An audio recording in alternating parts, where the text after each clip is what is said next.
Di dalam usia ini, masa darah muda cepat alirnya dalam diri. Dan hayal serta sentimen masih memenuhi jiwa. Di waktu itulah ilham kisah ini mulai kususun. Kisah yang mungkin nanti orang berkata, seakan Tuhan menceritakan nasib sendiri. Siapapun dia yang menjadi tokoh cerita ini, hidupnya telah dirundung kemalangan sejak kecil. Dia yatim piatu dan hanya tinggal dengan pengasuhnya.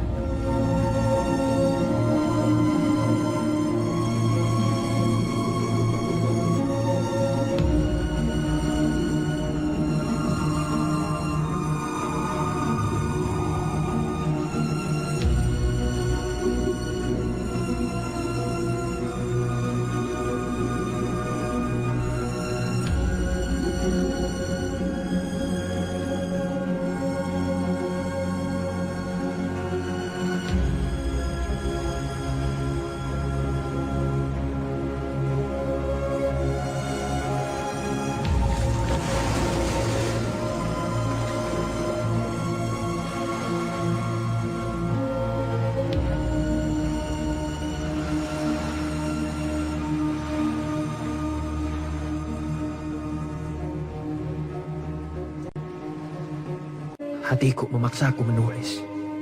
Banyak yang terasa, tetapi setelah ku pegang penaku, hilang akalku. Tidak tentu dari mana harus kumulai. Agaknya buruk saya berkirim surat ini dalam pandangan umum. Saya tahu sedikit adat negerimu yang kokoh. Di Makassar, saya dianggap orang Padang.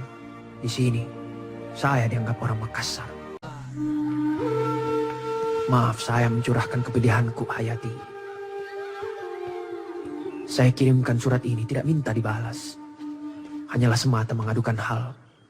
Dan saya pun yakin, tangan yang begitu halus, mata yang penuh dengan kejujuran itu tidak akan sampai mengecewakan hati. Sudikah engkau jadi sahabatku, Hayati?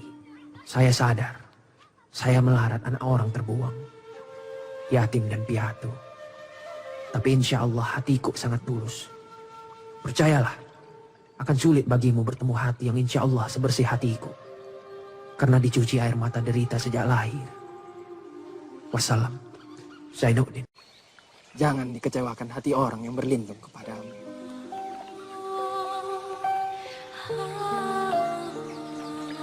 Hayati, kau memberi harapan kepadaku. Kau telah memberi kekuatan padaku untuk berani menyatakan yang sebenarnya. Dan inilah kejujuranku, Hayati. Saya memberanikan diri untuk mengatakan, saya mencintaimu, Hayati. Saya mengharapkan kau sudi menjadi kawan dalam hidupku selamanya. Saya telah jatuh hati kepadamu. Mudah-mudahan kau sudi menjadi pendampingku dunia akhirat. Balasan suratmu sangat kutunggu, Hayati. Zainuddin. Zainuddin, saya dengar pagi ini kau akan meninggalkan Batit. Walaupun kau pergi, jiwamu akan selalu dekat dengan jiwaku. Zainuddin, jangan pernah bersedih. Jangan putus asa. Cinta itu bukan melemahkan hati, bukan membawa tangis, bukan membuat putus asa.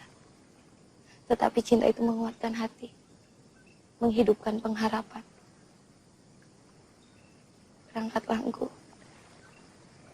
Biar Tuhan memberi perlindungan bagi kita berdua. Hayati,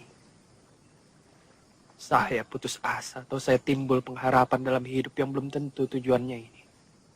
Semuanya bukan bergantung pada diriku. Bukan pula pada orang lain.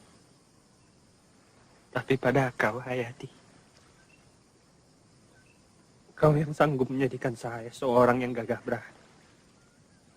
Kau pula yang sanggup menjadikan saya sengsara selamanya. Kau boleh memutuskan pengharapanku. Kau pun sanggup membunuhku. Zainuddin, hati saya dipenuhi cinta kepada kau. Dan biar Tuhan mendengarkan bahwa engkaulah Zainuddin yang akan menjadi suamiku kelak.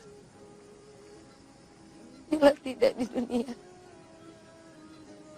kaulah suamiku di akhirat. Saya tidak akan hianat atas janji. Tidak akan berdusta di hadapan Tuhan. Disaksikan oleh arwah nenek moyangku. Berat sekali sumpahmu, Hayati. Tidak berat.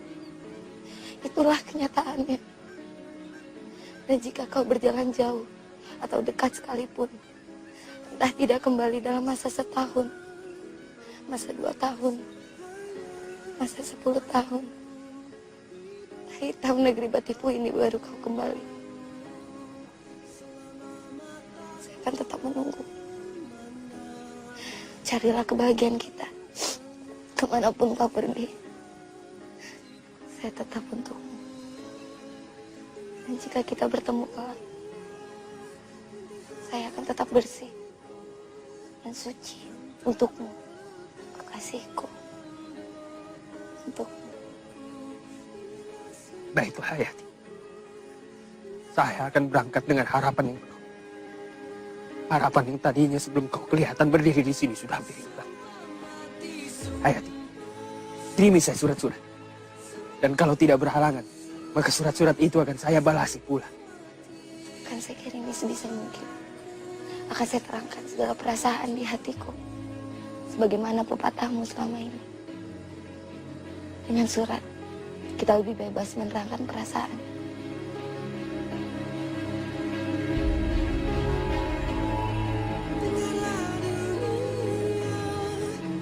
Hayati, mana tahu entah kapan pula kita akan bertemu. Berilah saya satu tanda mata. Azimatku dalam hidupku. Dan akan kuwasiatkan meletakkannya dalam kafanku jika ku mati. Berilah. Meskipun barang itu murah bagimu, tapi bagiku itu sangatlah mahal.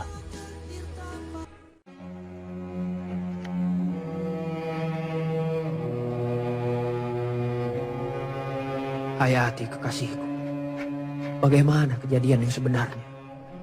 Sudah ditutupkah perjalanan hidup kita? Benarkah telah putus pertalian kita? Ingatkah kau kita telah berjanji bersama sehidup semati? Apakah yang telah menyebabkan saya tercoreng dari hati? Hayati, kau tertipu. Mereka telah menipumu dengan harta benda dan hawa nafsu. Jangan sampai terlintas dalam hatimu bahwa di dunia ada satu bahagia yang melebihi bahagia cinta. Hayati kekasihku, pada dirimulah bertemu lambang kesucian dan kemurnian yang dipenuhi oleh cinta yang ikhlas. Di saat orang lain membenciku lantaran miskinku, lantaran bangsaku, telah kau sambut tanganku yang lemah, telah kau terima suaraku yang parau. Saya sudah tahu kau dan Aziz telah bertunangan, tidak bisa saya pungkiri. Tetapi setelah saya dengar siapa Aziz sebenarnya, maka saya kirimkan surat ini untuk mengingatkan bahwa perkawinanmu agaknya tidak bertemu dengan cita-citanya yang sejati. Ini hanya perkawinan harta dan perkawinan kecantikan. Tidak saya percaya bahwa kau begitu kejam dan ganas. Saya masih ingat suatu sore di danau. Hati yang lemah lembut itu, air mata yang mengalir di pipi, jatuh mendekati mulutmu yang ikhlas berjanji untuk selamanya hidup denganmu. Engku Zainuddin, ini bukanlah perkawinan harta dan kecantikan.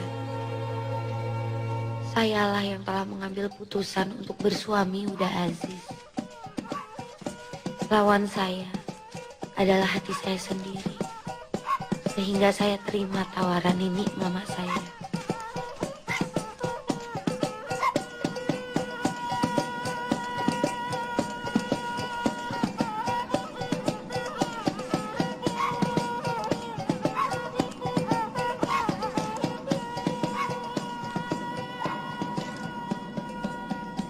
Kita akan sama-sama menangis buat sementara waktu.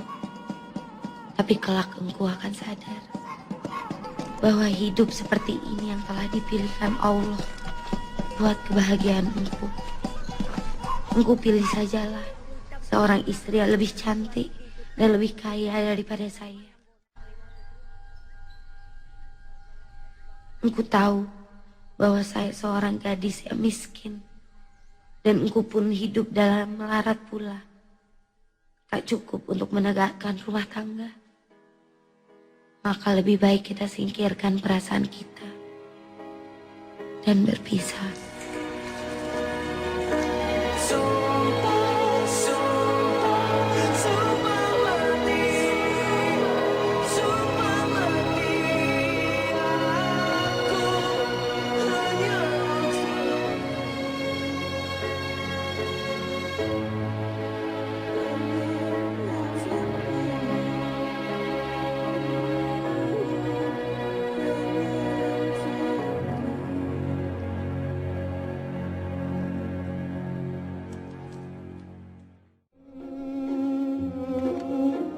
Marilah kita bersahabat untuk selamanya.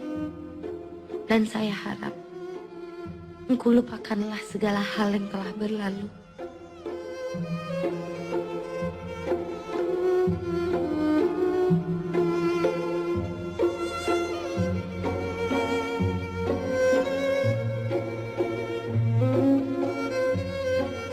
Maafkan kesalahan dan keteladoran saya.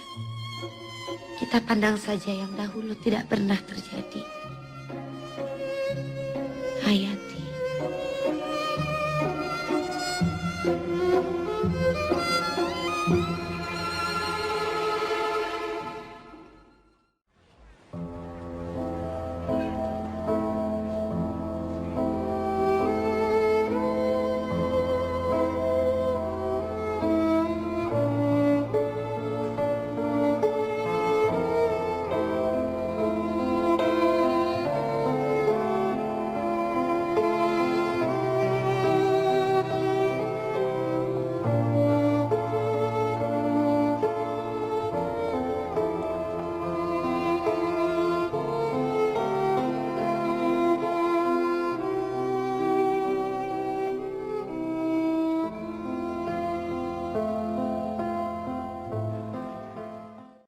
Sekarang dia menjadi seorang yang sangat pengasih, penyayang, berbelas kasihan terhadap sesama. Yang datang padanya anak muda yang kekurangan ongkos untuk kawin, mintanya bantuan. Lalu ia berikan uang secukupnya kepada mereka untuk pernikahan mereka. Nah katanya, saya merasai sendiri bagaimana pengaruhnya terhadap diri saya. Lantaran harapan hilang, kasih yang tidak sampai. Biarlah anak muda itu tidak menanggung apa yang pernah saya tanggung. Iya. Demikianlah perempuan. Dia hanya ingat kekejaman orang kepada dirinya walaupun kecil. Dan dia lupa kekejamannya sendiri pada orang lain padahal begitu besarnya. Lupakah kau siapakah di antara kita yang kejam? Bukankah kau yang telah berjanji ketika saya diusir oleh Nini mamamu? Karena saya asalnya tidak tentu. Orang hina dina tidak tulen Minangkabau. Ketika itu kau antarkan saya ke simpang jalan. Kau berjanji akan menunggu kedatanganku berapapun lamanya. Tapi kemudian kau berpaling ke yang lebih gagah, kaya raya, berbangsa, beradat, berlembaga, berketurunan. Kau kawin dengan dia. Kau sendiri yang bilang pada aku bahwa perkawinan itu bukan paksaan orang lain, tetapi pilihan hati kau sendiri. Hampir saya mati menanggung cinta Hayati. 2 bulan lamanya saya tergeletak di tempat tidur. Kau jenguk saya dalam sakitku, menunjukkan bahwa tangan kau telah beringat, bahwa kau telah jadi kepunyaan orang lain. Siapakah di antara kita yang kejam, Hayati? Saya kirimkan surat-surat meratap menghinakan diri, memohon dikasihani. Tiba-tiba kau balas saja surat itu dengan suatu balasan yang tersudu di itu, tak termakan di ayam. Kau katakan bahwa kau miskin, saya pun miskin. Hidup tidak akan beruntung kalau tidak dengan uang. Karena itu kau pilih kehidupan yang lebih senang, mentereng, cukup uang, berenang di dalam emas bersayap uang kertas. Zainuddin. Siapakah di antara kita yang kejam, Hayati? Siapakah yang telah menghalangi seorang anak muda yang bercita-cita tinggi menambah pengetahuan, tetapi akhirnya terbuang jauh ke tanah Jawa ini, hilang kampung dan halamannya, sehingga dia menjadi seorang anak kumidi yang tertawa di muka umum, tapi menangis di belakang layar. Zainuddin. Tidak, Hayati, saya tidak kejam. Saya hanya menuruti katamu. Bukankah kau yang meminta di dalam suratmu supaya cinta kita itu dihilangkan dan dilupakan saja, diganti dengan persahabatan yang kekal? Permintaan itulah yang saya pegang teguh sekarang. Kau bukan kecintaanku, bukan tunanganku, bukan istriku, tetapi janda dari orang lain. Maka itu, secara seorang sahabat, bahkan secara seorang saudara, saya akan kembali teguh memegang janjiku dalam persahabatan itu. Sebagaimana teguhku dahulunya memegang cintaku.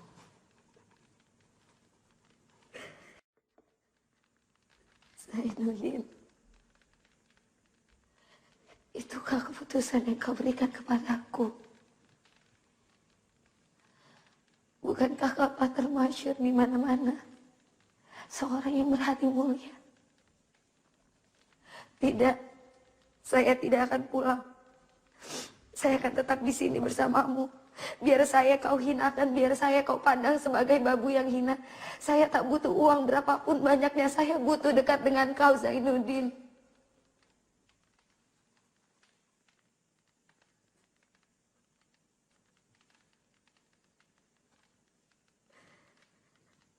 Saya butuh dekat dengan kau.